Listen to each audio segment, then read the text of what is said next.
আমরা ক্ষুদিরামের জগতে বসবাস করছি।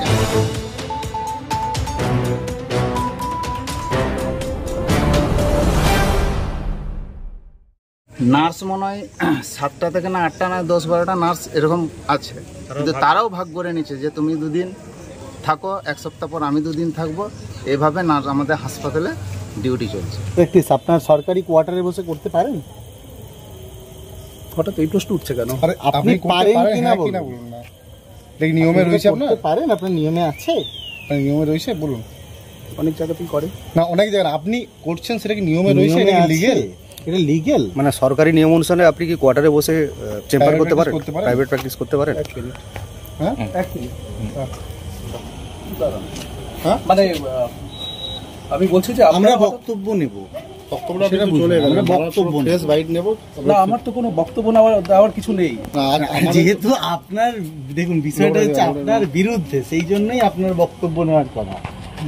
আপনি 200 টাকা করে ভিজিট নিয়ে পেশেন্ট দেখছেন একটা সরকারি মানে গভর্নমেন্ট চেম্বারে বসে, গভর্নমেন্ট কোয়ার্টারে বসে, এটা তো করার নিয়ম না। মানে আপনাকে আপনি পারমিশন নিয়েছেন স্বাস্থ্য দপ্তর? একটু পরে বলছি, একটু পরে বলছি।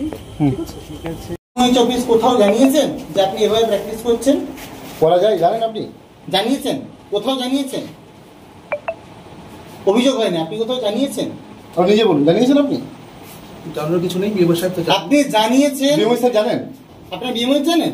জানেন বলছেন আপনি, প্লিজ এখন বন্ধ করুন। না, আপনি তো এক্ষুনি বলেন বিএমও সাহেব জানেন, আপনি তো বলেন জানেন, এক্ষুনি বলেন। স্বাস্থ্য দপ্তর জানেন? আপনি স্বাস্থ্য দপ্তর থেকে রিক্রুটেড তো? আপনি কোন ডেজিগনেশনে আছেন এখানে? আপনি লিখিত অভিযোগ কোথা থেকে পেয়েছেন সেটা আপনি এটা বলুন না, যে আমরা ডেজিগনেশনে আছেন। আপনি লিখিত অভিযোগ, আমার অসুবিধা হচ্ছে, আপনি প্লিজ দেখুন, পেশেন্ট দেখুন, পেশেন্ট হসপিটালে ডাক্তার নেই, ওষুধ নাই, নার্স নাই, সবাই চালাচ্ছে, কে করবে? মন্ত্রীরা অফিসে আসবেন না, মুখ্যমন্ত্রী কোথায় ঘুরে বেড়াচ্ছেন ঠিক নেই।